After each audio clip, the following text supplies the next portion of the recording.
Bonjour, nous sommes Guénaëlle Faye et Caroline Farina, deux créatifs qui ont à cœur d'aider d'autres créatifs à révéler leur singularité. Dans ce podcast, nous parlons d'outils, de méthodes pour développer votre créativité et votre style. Que vous soyez en lancement d'activité ou déjà lancé, vous trouverez dans ce podcast des clés pour avancer plus sereinement dans votre pratique et vous différencier par vos créations.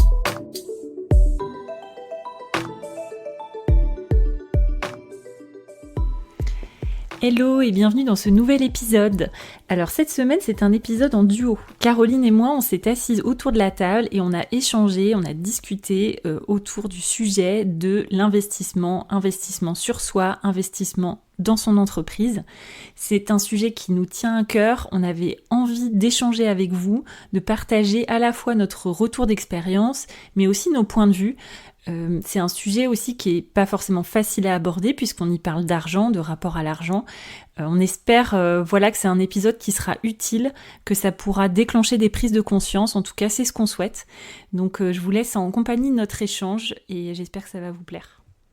Alors, on avait envie aujourd'hui de vous parler d'un sujet hyper important pour nous. C'est vraiment un cri du cœur là, parce que en fait, on voit beaucoup de personnes qui ont un potentiel de dingue, c'est des pépites, mais qui ont une trouille incroyable d'investir.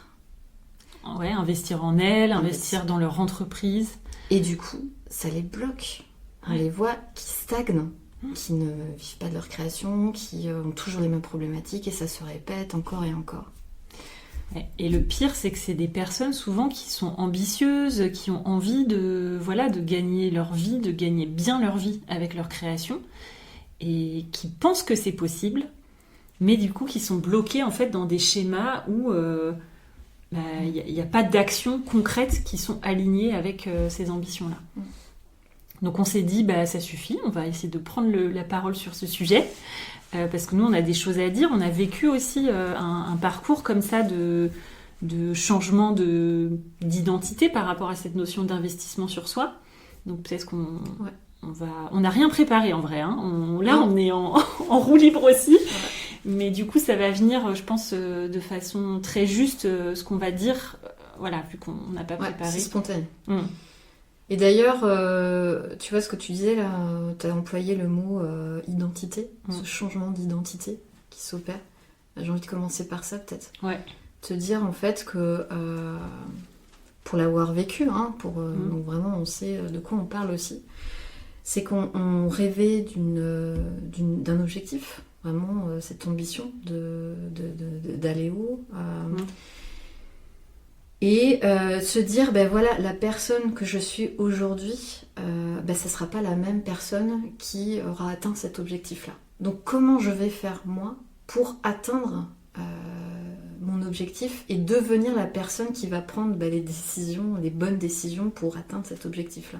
Ouais, c'est ça, c'est comme s'il fallait que tu agisses comme si tu étais cette personne qui réussissait déjà, pour pouvoir aller atteindre ces résultats. Et le problème, c'est que souvent, tu es dans une mentalité de peur, de doute, là où il faudrait que tu sois dans une mentalité d'abondance, de certitude, de confiance en toi. Et c'est ce chemin-là qui est assez difficile à faire. Mais déjà, d'en prendre conscience, c'est un premier pas. Est-ce qu'on parle un peu de déjà notre retour d'expérience, peut-être ? Oui, carrément. Ouais. Et puis après, on va aller sur peut-être des choses plus précises qu'on a à dire sur ce sujet-là. Ouais, carrément. Et nous, il y a quelques années, en fait, on s'est retrouvés face à un choix on avait des ambitions avec notre entreprise, besoin aussi et envie d'avoir un impact. Et puis, on s'est retrouvés face à des limites de compétences. Et il a fallu à un moment se poser la question de qu'est-ce qu'on va faire pour nous, pour notre entreprise, qui va nous amener à ces résultats-là. Et donc, on s'est retrouvés à se dire, on va investir sur nous. Mais ça, c'est vrai que c'est un peu dur, tu vois. Rien que ça, déjà, de te dire, nous, on veut aller là. On voit grand, on a de l'ambition. Aujourd'hui, typiquement, il y a ça et ça et ça qui va pas. Et c'est aussi la première étape, c'est de reconnaître qu'il y a des choses qui ne vont pas, tu vois. De pas être dans le déni, quoi. Exactement, pas faire la politique de l'autruche en disant non, mais ça, je gère, je vais y arriver. Non, c'est de se dire bon, très clairement, ce point-là, là, c'est pas possible. Donc, il y a deux solutions. C'est qui s'est offert à nous, c'est ok, ça, on maîtrise pas, soit on délègue, ou soit on va aller choper les compétences, tu vois. Il va falloir qu'on se fasse aider de l'extérieur pour acquérir les compétences qu'il nous faut, maîtriser le sujet et pouvoir aussi pas dépendre de quelqu'un, parce que c'est ça aussi, quand tu délègues à quelqu'un, c'est que du coup, tu maîtrises pas tout ton sujet. Nous, ce qu'on avait aussi envie et à cœur de faire, déjà, c'est c'est un choix, on s'est dit, puis on est deux, donc c'est aussi facile, parce que l'autre résonne en miroir en disant non, mais là, on voit bien que là, on a cette problématique-là, donc on fait pas la politique de l'autruche, on est responsable aussi de ce qui se passe, on a envie de maîtriser notre sujet, donc on va chercher des solutions. On va chercher des solutions à l'extérieur. Mais même avant ça, tu vois, ce que tu as dit tout à l'heure, je trouve que c'est intéressant, c'est qu'on a eu cette période aussi où on s'est dit, en fait, on peut y arriver toute seule. Tu vois, on a eu cette réflexion-là au tout début, parce qu'aujourd'hui, il y a tellement de contenu gratuit sur Internet, il y a tellement aussi de personnes maintenant qui donnent des choses de qualité, comme nous aussi avec ce podcast, au début, c'était un peu notre idée de ne pas retenir d'informations, de vraiment donner tout ce qu'on sait. Et donc on s'est dit, en fait, on pourrait le faire toute seule, et on va essayer de le faire toute seule. Et puis très vite, on s'est rendu compte que oui, on pourrait le faire toute seule dans un monde où le temps s'allonge à l'infini, tu vois, on pourrait très bien, mais on va mettre 10 ans de plus à atteindre les objectifs qu'on veut. Ouais. Donc déjà, il y a eu cette conscientisation-là de passer de « oui, je pourrais le faire toute seule » à en fait, qu'est-ce que je valorise ? Est-ce que je valorise mon temps ou est-ce que je valorise le fait de pas du tout dépenser d'argent, tu vois ? Oui, clairement. Il y a cette notion de temps. C'est-à-dire que si je choisis d'investir sur moi pour acquérir des nouvelles compétences, c'est aussi pour gagner du temps. Bah oui. La méthodo, étape 1, ça, étape 2, ça, étape 3, ça. Ah ok, d'accord.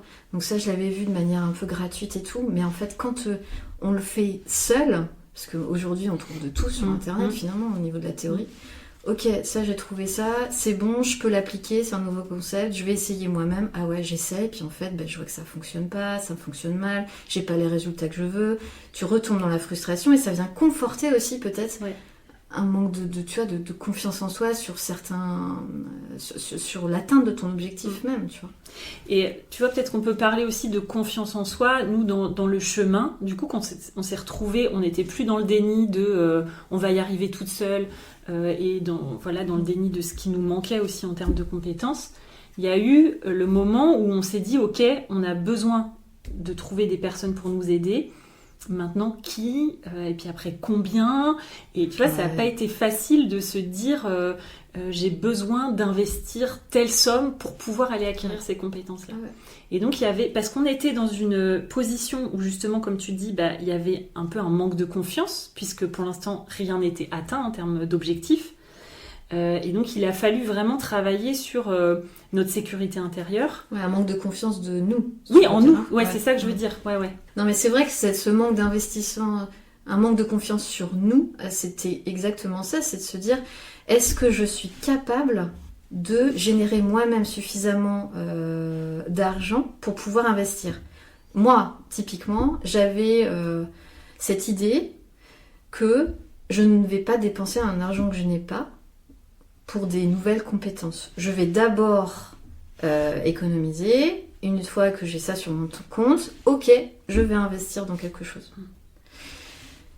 Sauf qu'en fait, une fois qu'on a identifié, pour revenir vraiment à notre situation, quand on a identifié les personnes qui allaient nous suivre, c'était en milliers d'euros. Oui. Ok. Donc moi j'étais complètement en PLS en me disant non mais ça va pas, on n'a pas ça sur le compte, comment veux-tu investir là-dedans, alors qu'on sait même pas, j'ai pas confiance en moi sur ma capacité à générer autant d'argent. Ouais, c'est ça. Et puis donc j'ai pas confiance en moi et du coup j'ai pas confiance en eux non plus forcément. Tu vois, il y avait cette double ce double manque de confiance. Et puis c'est vraiment cette réflexion de se dire l'argent je l'ai pas.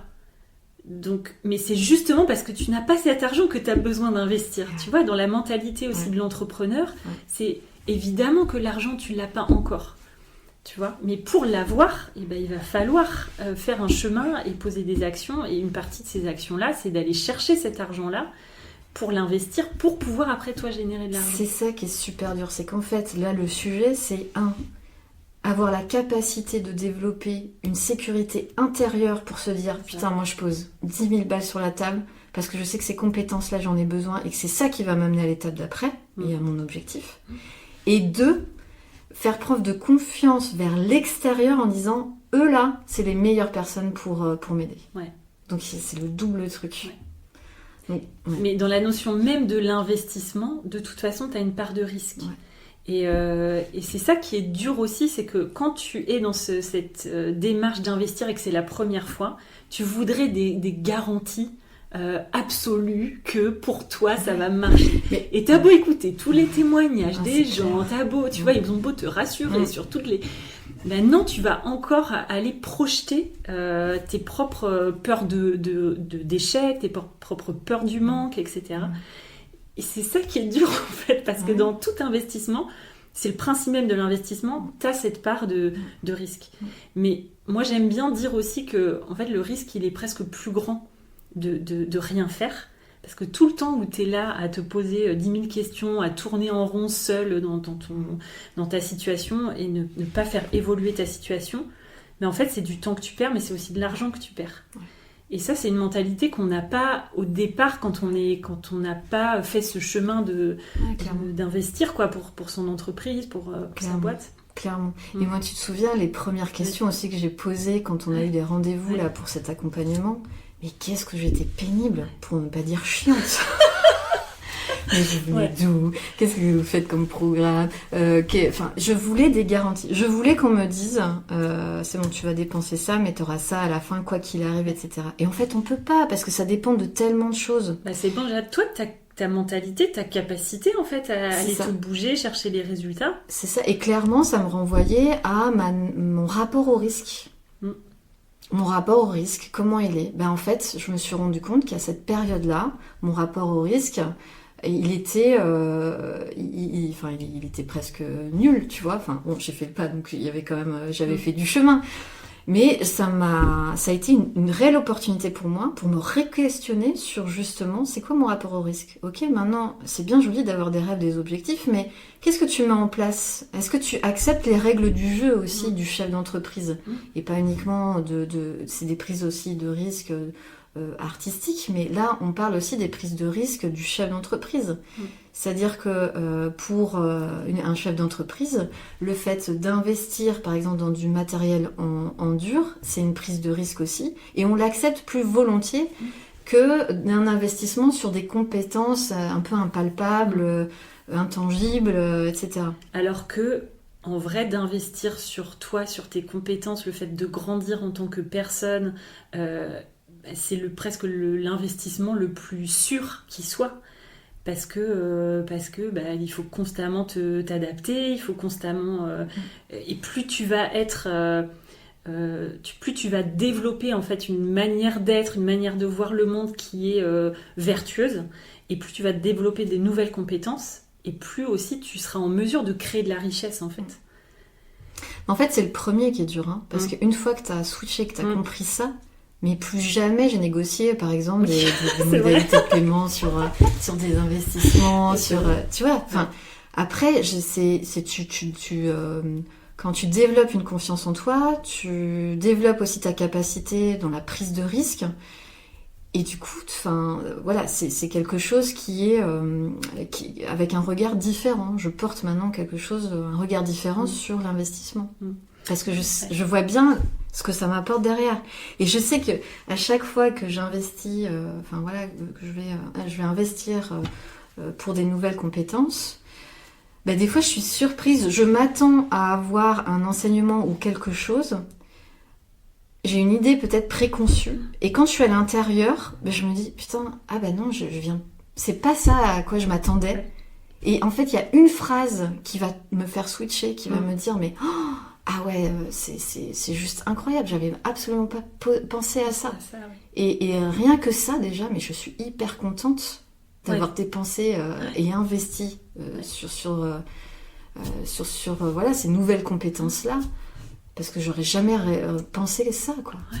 Ouais, et quelque part, c'est là où on revient un peu à ce qu'on disait tout à l'heure, c'est que tu deviens une nouvelle personne et c'est cette nouvelle identité-là, tu vois, que tu vas muscler, qui va te permettre d'aller atteindre tes résultats et une forme de succès. Après, tu mets les chiffres que tu veux derrière le succès, mais nous, les personnes qu'on a en contact, elles rêvent toutes de vivre, mais bien, en fait, de leur activité, pas de vivoter.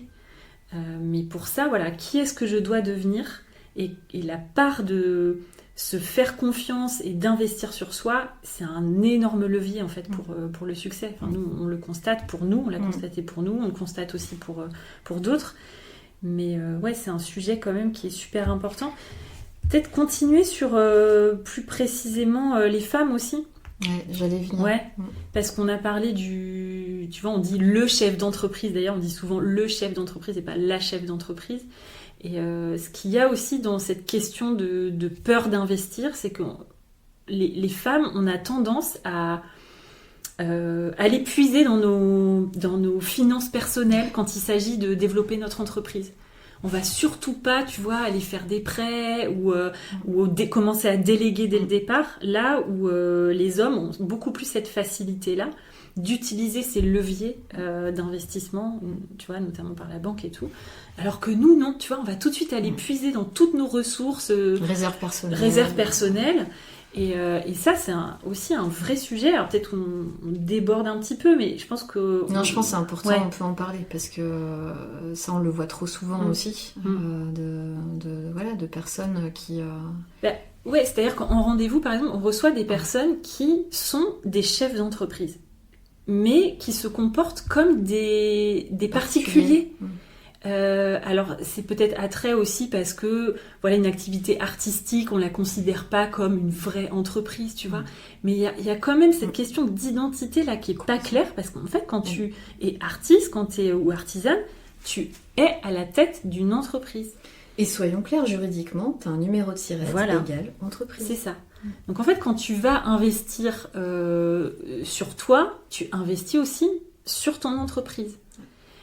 Et du coup, je trouve de se remettre aussi dans cette identité-là de chef d'entreprise avec des obligations. En fait, quand tu es chef d'entreprise, tu as une obligation que ton entreprise, elle génère du revenu. Donc, il faut que tu prennes des actions qui soient alignées avec ça. Et je pense que chez les artistes et les artisans d'art, il y a cette difficulté à vraiment incarner aussi cette posture-là, qui va avec cette question du rapport à l'argent, rapport à l'investissement et tout ça. Ouais, complètement. Mais c'est pour ça que, rappelons-le, dès l'instant où on est une entreprise, donc ça veut dire qu'on a aussi une casquette de chef d'entreprise, et que en ça, si tu veux que tu amènes ton entreprise à du développement, c'est évident, comme toute entreprise, qu'il y a des investissements à faire. Donc la question, fatalement, se posera. Après, c'est comment on va gérer cet investissement. Très concrètement, est-ce que je l'ai sur mon compte personnel ? Nous, on n'a pas de conseils là-dessus à donner, parce on parle vraiment de notre expérience à nous, et d'ailleurs on peut en parler, partager notre expérience.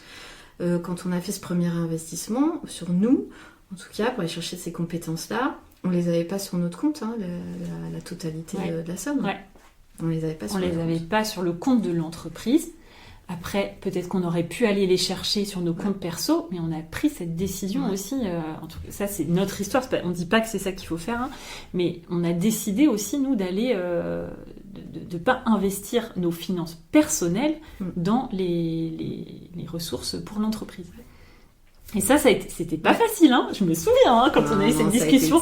Oui, mais on l'a pas l'argent. Oui, mais bon, l'argent, je sais parce qu'on l'a pas justement qu'il va falloir bien qu'on aille le chercher quelque part. C'est ça. Donc parce qu'on est allé la chercher, à la banque. Ben ouais. On a fait un emprunt. Et on a dû convaincre, et là c'est pareil, ça fait appel à... En fait, si toi t'es pas sûr au fond de toi que tu vas y arriver, comment tu vas aller convaincre un banquier ? Comment est-ce que tu vas convaincre d'autres personnes aussi de te faire confiance et d'adhérer à ton projet ?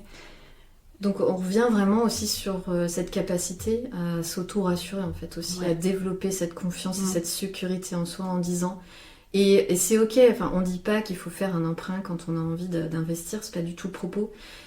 C'est simplement aussi pour illustrer le fait que si déjà intérieurement on croit pas en son projet, personne ne le fera à sa place. Ouais.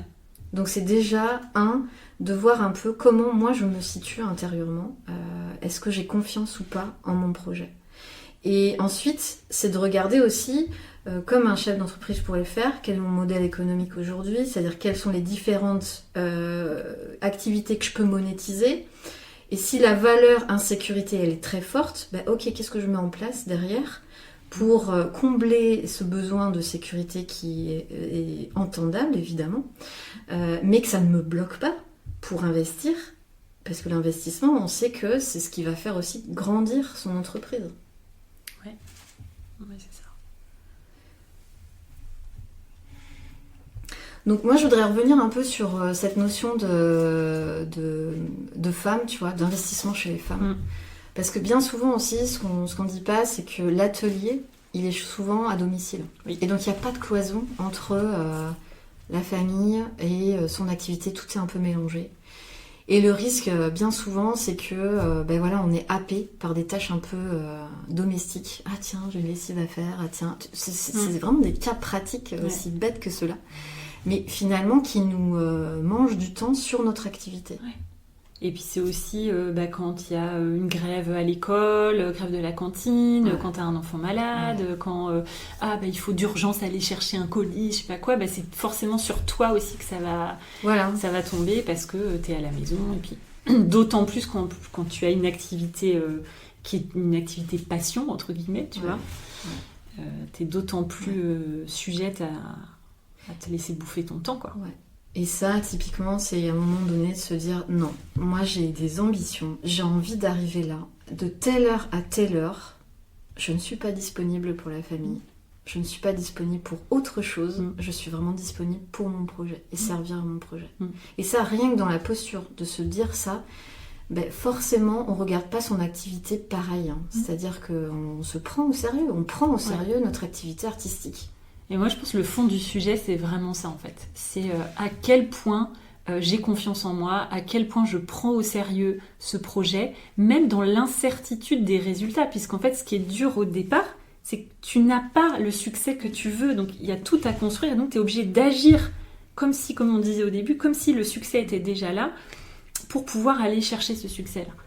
Et le nœud du problème, il est vraiment là, quoi. Ouais. La confiance que tu as en toi, en la vie, en ton projet, en fait que tu vas y arriver, quoi. Ouais, complètement. Et ça, ça s'acquiert. Enfin, c'est-à-dire que c'est petit pas par petit pas. Évidemment, la première des choses, voilà, c'est en effet de prendre du recul sur sa situation, sur l'activité qu'on est en train de mener. Est-ce que oui ou non, c'est vraiment important pour nous? Mais dès l'instant où en fait on est artiste, finalement c'est hyper important parce que c'est au même titre que boire et manger en fait. Le jour où j'arrête de créer, je m'éteins un petit feu. Donc à un moment donné, si c'est vraiment important pour la personne et pour l'artiste, c'est ok, prendre au sérieux en disant ça c'est vraiment important pour moi. Comment je m'y prends maintenant pour pouvoir dégager et monétiser mon art. Et peut-être que oui, en effet, ça va passer par un investissement et regarder lequel investissement, évidemment. Selon ses priorités.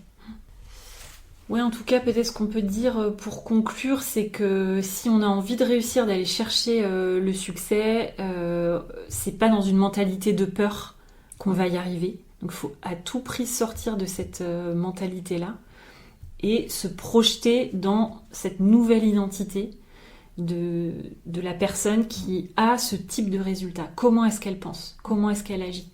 Et après, concrètement, mettre des actions en ce sens-là. Ouais. Et ça, je te rejoins. C'est-à-dire que plus tu vas être baigné avec des personnes qui sont plus avancées que toi, ou qui t'aident un peu sur ce chemin, plus tu vas avancer vite, quoi. C'est ça, parce que ils ont normalisé la réussite qui, pour toi, et aujourd'hui, te semble inatteignable. Et ça, c'est peut-être, nous, un des plus grands enseignements aussi, là, des accompagnements qu'on se paye. C'est ça, en fait. C'est de mettre une normalité Là où pour nous, au départ, c'était quelque chose que c'était un rêve. Maintenant, presque le rêve qu'on imaginait il y a 2 ans ou 3 ans, bah, c'est devenu notre normalité. Et maintenant, on va chercher encore d'autres résultats, quoi. Ouais, complètement. Et c'est aussi, on peut le rappeler, un état d'esprit agile. C'est-à-dire vraiment pas avoir un état d'esprit figé, fixe, mais de se dire... Ok, j'ai ça, et ça va aussi en miroir, enfin en discutant avec d'autres, de se rendre compte où sont un peu ses faiblesses finalement, et pas faire la politique de l'autruche, et les prendre vraiment sous responsabilité en fait, se responsabiliser, et se dire, bon bah c'est là où là ça va pas, ok, qu'est-ce que je fais maintenant ? Être facilement coachable aussi, tu vois, d'être de l'ouverture. recevoir. Puis c'est surtout d'aller chercher les personnes qui sont un peu plus avancées que toi, en fait. C'est toujours ce truc-là de changer ton référentiel, en fait. Ouais, complètement. Bon, enfin voilà, je pense que là on a dit pas mal de choses. N'hésitez pas en tout cas à nous faire un retour, laissez-nous des commentaires et tout. On sera hyper curieuse de savoir ce que vous avez pensé de l'épisode. C'est vrai que ça faisait longtemps qu'on voulait le faire, hein. Puis c'est vrai qu'on n'osait pas trop aussi, tu vois, parce que c'est un sujet quand même un peu sensible dès que tu parles d'argent. C'est pas des sujets faciles. Parlé de nous. Et en plus on a parlé de nous, donc mais bon c'est bien qu'on l'ait fait, je suis contente. Ouais. Moi aussi j'aimerais bien avoir des retours.